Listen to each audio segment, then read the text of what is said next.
Y una de las más frecuentes, habíamos comentado, es el de la hepatopatía alcohólica.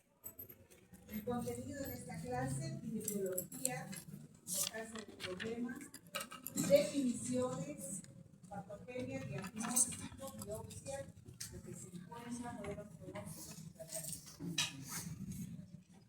El problema a nivel mundial es que el alcohol es la principal causa de cirrosis, hasta en un 60% de los casos en Europa y en América. Es un factor de riesgo la cirrosis para el hepatocarcinoma. Se dice que hay un consumo anual per cápita de alcohol, este es el dato de 2016, de 6.4 litros año. La prevalencia por trastornos por consumo de alcohol llega a 5% de la población. La incidencia de la hepatitis o inflamación asociada al alcohol ha aumentado en los últimos años, especialmente en jóvenes y en mujeres. Y ojo, la obesidad y el alcohol son una pésima combinación para el hígado. Pero además se sabe que algunos tipos de cánceres están relacionados con el consumo de alcohol, con el exceso. Es así que se describe al cáncer colorectal, al cáncer de mama, algunos tumores de cabeza y cuello, cáncer de hígado, cáncer de esófago y de estómago. Esta era una imagen, si tienes del 2014, un mapa del consumo de alcohol, el consumo de litros por día. Fíjense, en Bolivia y algunos otros países cercanos, estamos con 0.5 a 7.5 litros por día. Y prácticamente esto no se ha modificado mucho. Constituye la segunda causa de mortalidad evitable después del tabaco, y la abstinencia permanente es el único factor capaz de modificar la historia natural de esta enfermedad. Hay un consumo nocivo de alcohol, mata a más de 3 millones de personas al año, en su mayoría son varones, y esta mortalidad además se debe a accidentes, violencia. Hay 21% que tienen además otros trastornos digestivos, especialmente los funcionales, condiciona a problemas cardiovasculares y con infecciones. ¿Cuáles son las definiciones operativas? ¿Qué tipo de consumo existe? Hay uno de riesgo, que es exceso, y es cuando ya se presentan consecuencias adversas que aún no se han producido, ¿ya? Pero consecuencias médicas pueden ser depresión, complejo de culpa, cuando uno ya no está con el control del lóbulo frontal, se deja llevar por puro instinto, y ahí ocurren muchas cosas. Ansiedad, depresión, problemas familiares, especialmente riñas, peleas, problemas sociales. Luego el consumo perjudicial, cuando esas consecuencias ya están prácticamente establecidas, y luego tenemos la conducta adictiva. Consumir por encima de los límites se asocia a una mayor mortalidad. ¿Cuáles serán esos límites? 10 gramos de alcohol por día para las mujeres y para los varones 20 gramos de alcohol. Esto equivale a 4 por día.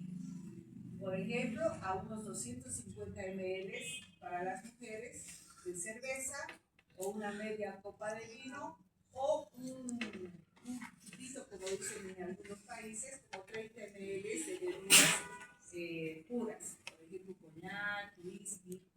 Para los varones, 2 de estos chupitos, una copa de vino ya de 250 ml y una jarra de cerveza de 500 mililitros. Y estos son los factores implicados para el daño en el hígado. Este consumo excesivo dependerá, ojo, de las características demográficas. Hay lugares donde se bebe más que otros. El tiempo en que uno bebe, la cantidad, la frecuencia, cuántas veces por semana, diario, interdiario, solo fines de semana, la ingesta crónica con ese consumo de riesgo. Para que ya se produzca daño, se habla de que estas personas tendrían que consumir Para los varones 40 a 80 gramos día, eso es bastante, y para las mujeres 20 a 40 gramos por día. Y actualmente se habla de un término, de un factor implicado en el daño hepático, se llama ingesta de atracón, ¿ya? O el binge drinking. O sea, son personas que normalmente no beben, pero llega el fin de semana y beben en atracón. Todo lo que no se tomó el fin de semana, digo, la semana, toman, y esto implica mayor cantidad de consecuencias negativas. Esto es más de 4 bebidas en mujeres, estamos hablando de unos 40 gramos de alcohol, y para los varones más de 5 o 50 gramos de alcohol en 24 horas. Lo hacen especialmente los jóvenes, ¿no? Colegios, en las universidades, beben como 2 años. Actualmente se ha dicho que la unidad de bebida alcohólica estándar equivalga a 10 gramos de alcohol. ¿Ya? Y esto, como sabemos, cuando hacemos la anamnesis a un paciente con trastorno de consumo, tenemos que tratar de ver cuántos gramos equivale lo que toma. ¿Y esto cómo lo vamos a hacer? Primero, conociendo la graduación de cada bebida alcohólica. Y eso sale en las etiquetas.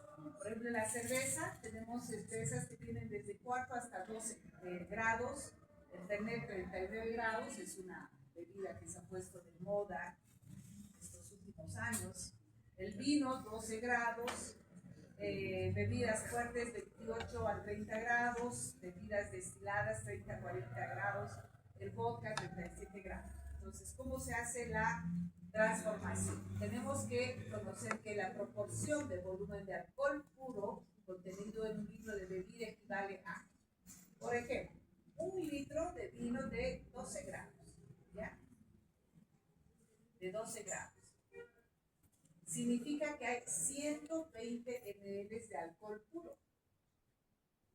¿Y cómo voy a transformar a gramos? Si un litro tiene 1000 mililitros, tenemos una constante que es la densidad de alcohol. Entonces la operación va a ser esta. Tenemos que convertir a ml, es decir, 1000 mililitros de vino por 12 grados, y puede ser por 37, si tomo vodka, por cerveza, por 5, etc. Y esa constante por 0,8. Dividido todo entre 100. Me va a salir 9600 gramos, 96 gramos. O sea, si ustedes consumen un litro de vino, ¿no? En un día, en una reunión son 96 gramos. Y eso es exceso. Hemos dicho que el exceso está dado 40 gramos para el hombre, más de 20 gramos para la mujer. Otra forma de graduación, es un cálculo más rápido.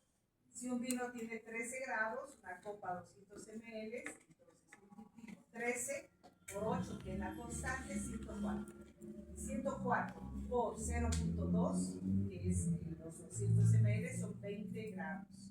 O sea, una copa de 200 ml para la mujer todos los días, ojo, ya puede ser de riesgo. Y las personas que quieran enflaquecer, pésima combinación si empiezan a tomar de vez en cuando. Un vaso de cerveza equivale a 150 kilocalorías.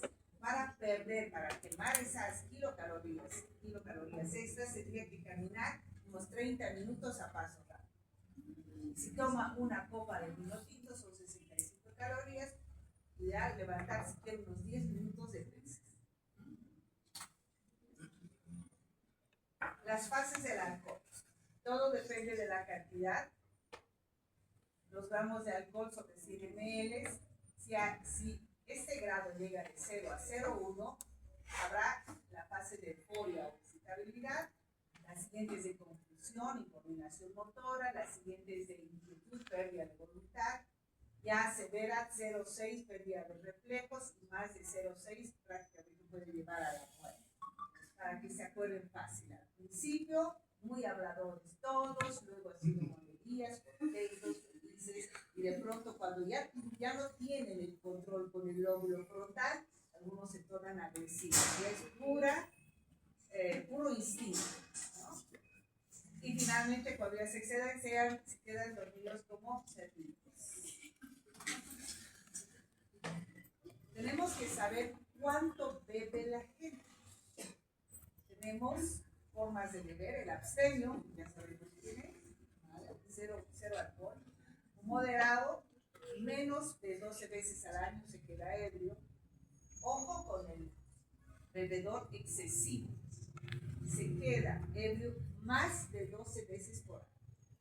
Y en nuestra sociedad ya tenemos un problema con el alcohol, ¿no? Los famosos viernes de soltero y ahora el jueves de soltero. Por eso se ve que ha aumentado tanto y hay las cosas. Este ya tiene un factor inductor sociocultural, la fiesta, la preste, pero ya su compromiso patológico busca ingerir. Y el alcohólico ya es prácticamente ve un trago y no puede controlarse. La enfermedad hepática inducida por el alcohol es un síndrome clínico patológico. Van a haber alteraciones clínicas desde cuadros asintomáticos a otros con datos de insuficiencia hepatocelular grave. ¿Y el daño hepático de qué va a depender? Tenemos los factores: el alcohol y sus metabolitos, y los factores que dependen de las personas: la edad, el sexo, si hay enfermedades virales de por medio, si además consume drogas, el estado nutricional, o muy importante la parte genética. Esos son factores comórbidos. Y este es el metabolismo del alcohol. Se llega a absorber en el estómago incluso hasta un 20%, se llega a absorber 80% en el duodeno y el hígado. ¿Y cómo se elimina? 10% por el sudor, por la orina, por la vía aérea, por el truco. Y 90% se va a eliminar gracias al hígado. Y van a haber factores que aumentan la absorción en el estómago. Eso, por ejemplo, si uno está en ayunas, para nada recomendable. La absorción disminuye si son bebidas de alta graduación, ojo, porque estimula la enzima alcohol deshidrogenasa gástrica que metaboliza, y en muchas reuniones las mujeres decimos no queremos muy fuerte y nos podemos Coca-Cola o otro. Y eso más bien hace que se absorba más rápido. Los niveles de alcohol en sangre pueden variar en función a factores dietéticos, genéticos y farmacológicos. ¿Qué ocurre en el hígado? Se tomó más de lo debido, el hígado, la belleza, el estómago, ya sabemos que actuó el acetaldehído que oxida el alcohol. El complejo enzimático de alcohol deshidrogenasas que se encuentran en el citoplasma. Eso lo va a transformar al alcohol en acetaldehído. Si nos pasamos un poco más de consumo, se activa el sistema oxidativo microsomal que está en la mitocondria del hepatocito. Y luego, si es mucho más, especialmente en aquellos con consumo crónico, se activa el complejo de catalasas y mitocondrias y peroxisomas. Entonces, el acetaldehído se va a transformar por acetaldehído deshidrogenasa en ácido acético, y esta por acetilcoenzima A en ácido acético, que se transforma después en acetilcoenzima A, y esta se transforma en cuerpos cetónicos, en ácidos grasos, colesterol, esteroides, y se elimina junto con el CO2. Y el consumo excesivo de alcohol va a afectar, ojo, la permeabilidad intestinal, hace que se absorban más rápidamente los lipopolisacáridos de nuestra microbiota, y eso causa inflamación. Va a producir un daño mitocondrial por un estrés oxidativo, y eso produce necrosis del hepatocito. Y el acetaldehído va a ser el que active a las células estrelladas. En el intestino, entonces, tenemos una microbiota normal. El consumo excesivo altera esa microbiota, hay una disbiosis, y de esa manera se van absorbiendo cosas que no deberían Y el potencial lesivo del acetaldehído, ojo, efectos tóxicos, esa es la consecuencia de la resaca. Náuseas, dolor de cabeza, al día siguiente rubor facial, taquicardia.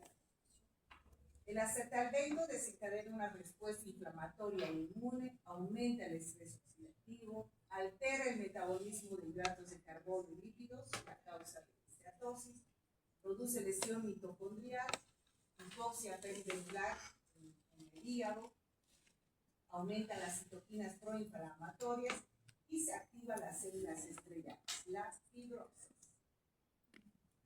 Entonces, una hepatitis alcohólica aguda puede presentarse en pacientes que beben con hígado normal, que estén con esteatosis, que ya tengan fibrosis, incluso que ya tengan cirrosis, incluso en aquellos que ya estén con una cirrosis descompensada y no pueden dejarlo.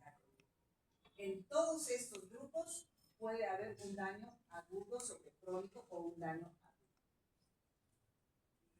Y en la consulta son 4 preguntas que tendríamos que hacer a los pacientes, muy fácil para ver si tienen algún trastorno de consumo de alcohol. En primer lugar, ¿ha tenido alguna vez la impresión de que debería beber menos? La segunda pregunta, ¿le ha molestado alguna vez que la gente le critique por lo que bebe? Tercera pregunta, ¿se ha sentido alguna vez culpable por su costumbre de beber? 4, ¿alguna vez lo primero que ha hecho por la mañana ha sido beber para calmar los nervios? Pueden responder. 2 o 3 respuestas significativas suponen algún grado de sospecha de trastorno de consumo. 4 afirmaciones ya nos orientan a que ese paciente tiene que ser encaminado a psiquiatría o psicología. Con una sensibilidad rojo variable de 49 a 100% y una especificidad de 80 a 100%. Es difícil en ocasiones el diagnóstico porque hay una negativa de los pacientes o de los familiares que no quieren reconocer que hay ese problema. Por vergüenza social, a veces hay la sospecha hay una ausencia de sospecha de que se bebe, especialmente en los adolescentes. Pero para eso nosotros tenemos algunos marcadores clásicos, como son las transaminasas, especialmente la AST, con una sensibilidad de 43 a 70%, y más que todo yo utilizo esta, la GGT, pacientes con trastorno del consumo de alcohol. Siempre les pido para su control. Si está elevado, sé que está volviendo, aunque diga que no hable. El diagnóstico como hepatitis alcohólica aguda es la entidad más grave de la hepatopatía alcohólica, porque hay una inflamación severa, porque este paciente ha estado tomando mucho recientemente, ya muchos tienen cirrosis y alta mortalidad, incluso hasta 60% en 30 días. ¿Cuáles serán los criterios de diagnóstico de una hepatitis alcohólica? Consumo de alcohol por más de 5 años. Ya sabemos los rangos. El consumo activo 8 semanas antes de la presentación. Siempre tenemos que preguntar qué pasó hace 2 meses, cómo toma, que haya empeorado. El paciente recién va a la consulta cuando está muy amarillo y ojo, hay que excluir otras enfermedades del hígado, función biliar, carcinomas, etc. Criterios bioquímicos: bilirrubina más de 3, transaminasas AST más de 50, menos de 500, ojo. AST, ALT, el cociente en 1.5/1, y la GGT elevada. En los casos severos tenemos una leucocitosis e incluso una reacción leucemia. Tenemos que ver si los pacientes tienen hepatomegalia, si han tenido fiebre, encefalopatía, citis, esto tiende a empeorar. Y actualmente hay algoritmos para la aproximación diagnóstica. Mucho hace la anamnesis, más los exámenes y el perfil hepático que ya hemos conversado. Tomar en cuenta el diagnóstico diferencial. En nuestro medio, los problemas obstructivos, hepatotoxicidad por medicamentos, por hierbas, encefalopatías virales y las hepatopatías autoinmunes en las mujeres. Rara vez hacemos biopsia hepática, muy rara vez, cuando el diagnóstico no está claro. ¿Y qué se puede encontrar en la biopsia hepática? La valorización, todo lo que es blanco, si se fijan, los círculos blancos es la esteatosis y alrededor los puntos azules son los polimorfos nucleares. Ya presenta una esteatohepatitis alcohólica, los grados de fibrosis que se determinan con funciones especiales, y ese es un hígado macro o micronodular. ¿Todas las hepatitis alcohólicas agudas serán de la misma intensidad? No. Tenemos las leves, son actualmente se tiende a abandonar las leves, sino tomar en cuenta desde las moderadas a las severas, cuya mortalidad es elevada en ambas. Y para esto, cuando se interna el paciente, lo primero que quieren saber es los familiares, ¿se va a salvar? ¿No se va a salvar? Para esto tenemos puntuaciones pronósticas. La más utilizada ha sido la función discriminante de Malden. Seguimos utilizando para saber la severidad objetiva de la hepatitis alcohólica aguda. El MELT, que nos da pronóstico, ojo, su valoración es más de 21, la puntuación de Glasgow, la puntuación de Lille, para saber en qué momento vamos a discontinuar los esteroides. Fíjense que estas puntuaciones toman algunos elementos del perfil hepático, lo más utilizado, todos utilizan la bilirrubina, el INR o el tiempo de proteína, y el resto es variable, creatinina, edad, los blancos. Lo bueno es que hay calculadoras que ustedes tienen en sus celulares, ¿no?, para poner solamente los datos del paciente y de esa manera determinar las puntuaciones y establecer si es moderada o severa. Bueno, ¿cuáles van a ser las etapas del tratamiento? Lo primero es muy obvio: abstinencia alcohólica. Interviene psicología, psiquiatría, hago interconsultas. Ideal mandarlos a los pacientes alcohólicos anónimos. Algunos ya necesitan farmacoterapia prescrita por el psiquiatra. Muy importante el soporte nutricional, especialmente proteínas, farmacológico, corticoides en casos de hepatitis alcohólica severa, y el trasplante hepático. Ya se ha demostrado que mientras una persona vaya a Alcohólicos Anónimos, es más alta la probabilidad de que esté abstenido. Así que cuando veo pacientes con este problema, siempre les digo, para la próxima me lo trae algún serio, algo de que ha ido a sus reuniones de Alcohólicos Anónimos. Muy importante la nutrición adecuada: 1 gramo de proteínas por kilogramo al día, 30 kilocalorías, vitaminas, el complejo B, ácido fólico, vitamina K, prevención y tratamiento del síndrome de abstinencia. Ojo, esto lo hace el psiquiatra. Y si es cirrosis, tratamiento de las complicaciones. Tratamiento específico. ¿Cuándo voy a empezar? Corticoides. Si el índice de Malden tiene valor a más de 32 puntos, o si el MEL es mayor a 21, o si el ARB es mayor a 6.5. ¿Qué empiezo? Prednisona, 40 miligramos día, 4 semanas. Hay que ver al 7.º día, actualmente se dice al 5.º día, el score de Lille. Igual pongo los datos en la calculadora. Y si el Lille es menor a 0.45, completo las 4 semanas de prednisona. ¿Ya? Pero si es mayor a 0.45, ese paciente no va a ser buen responsable. Contraindicaciones para la corticoterapia: sí, infecciones virales, tuberculosis en nuestro medio, hemorragia digestiva, síndrome hepatorenal, insuficiencia renal. Lastimosamente, solo el 55% de los pacientes responden. tratamientos que se están viendo, ¿ya? Como la tiene acetilcisteína, la pentoxifilina, el factor estimulante de colonias de granulocitos e inhibidores del TNF, del factor de necrosis tumoral, que están en experimentación. La acetilcisteína ya la utilizamos, pero esto a nivel de segundos y terceros niveles. El trasplante hepático se puede ver el más prometedor.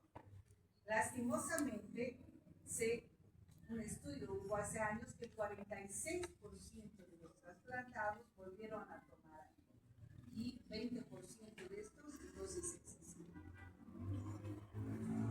Una de las premisas era que está abstemio por unos 6 meses, pero eso ha ido cambiando. Del tema, ¿qué mensajes para la casa? La hepatitis alcohólica es frecuente y se puede producir incluso, yo ya en una cirrosis, ¿no?, desde etiología en un 40%. Eso se llama insuficiencia hepática aguda sobre crónica. Se requiere descartar otras causas de las hepatopatías. Muy importante la clasificación de la severidad, madre y OMED. En casos severos utilizamos prednisona o prednisolona. Corticoide contraindicado en infecciones, hemorragia y trasplante hepático en casos seleccionados. En primer nivel, el paciente viene con el objetivo de que se le dé solución. Entonces, lo más importante es que este paciente tome conciencia de que tiene trastorno de consumo de alcohol. Si nosotros no le hacemos tomar conciencia y le prohibimos que vierta, que el alcohol, que el café, etcétera, no le estamos resolviendo su problema, ¿no? Entonces el paciente no va a volver porque va a decir, me han prohibido todo. Y nadie les... ¿Preguntas?